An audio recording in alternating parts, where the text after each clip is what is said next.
Good morning friends, কেমন আছো সবাই? সবাইকে একরাশ ভালোবাসা ও শুভেচ্ছা জানিয়ে আমার ভিডিও শুরু করছি। দেখো, বারান্দায় দাঁড়িয়ে দাঁড়িয়ে মা আর আমি চা খাচ্ছি। তো মা দেখো শাড়ি টাড়ি পরে রেডি হয়ে নিয়েছে একদম। মা এবার চলে যাবে বাড়ি। তো মা আমার কাছে বেশ কয়েকদিন ছিল, এখন মা চলে যাবে আর আমার কিছু ভালো লাগছে না। বেশ হাতে হাতে আমাকে কয়েকটা হেল্প করে দিচ্ছিল, তা আমাকে একাই সবটাই সামলাতে হয়।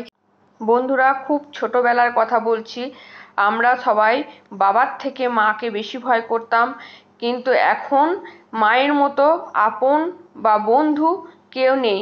মায়ের কাছে সবটাই শেয়ার করা যায়, সুখ দুঃখ হাসি কান্না সমস্ত রকম গল্প মায়ের সাথে শেয়ার করা যায়।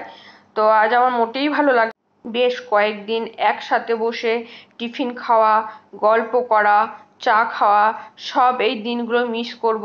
তো আমার মায়ের ট্রেনের টাইম হয়ে গেছে। তো দেখো, মায়ের ব্যাগ নিয়ে ছেলে বেরিয়ে পড়লো। তো বাইরে দাঁড়িয়ে আছে বর।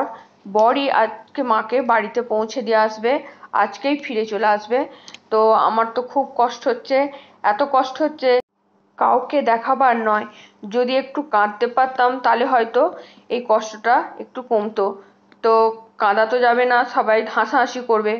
তো দেখো, মা রেডি হয়ে গেল। মা আমাদের বাড়ির সামনে একটা ঠাকুর ছিল, সেটাকে একটু প্রণাম করে নিল। আরও কিছুদিন মাকে আমার কাছে রাখার ইচ্ছা ছিল, কিন্তু মা থাকতে চাইছে না। মা বলছে, না, বেশ কয়েকদিন থাকলাম রে, আর জামাই বাড়িতে কদিন থাকবো, লোকে কি বলবে। তাই মা রেডি হয়ে গেল, আমিও আর বাধা দিলাম না। তো দেখো, বর এদিকে দাঁড়িয়ে আছে বাইক নিয়ে। আমার তো খুব কষ্ট হচ্ছে, এই কষ্ট কাউকে খুলে দেখাতে পারবো না। তো মা দেখো বাইকে চেপে পড়লো। আজ আমার বাড়িটা খুবই ফাঁকা ফাঁকা লাগবে, যেদিকে দেখবো মা নেই, আমার খুবই কষ্ট হবে।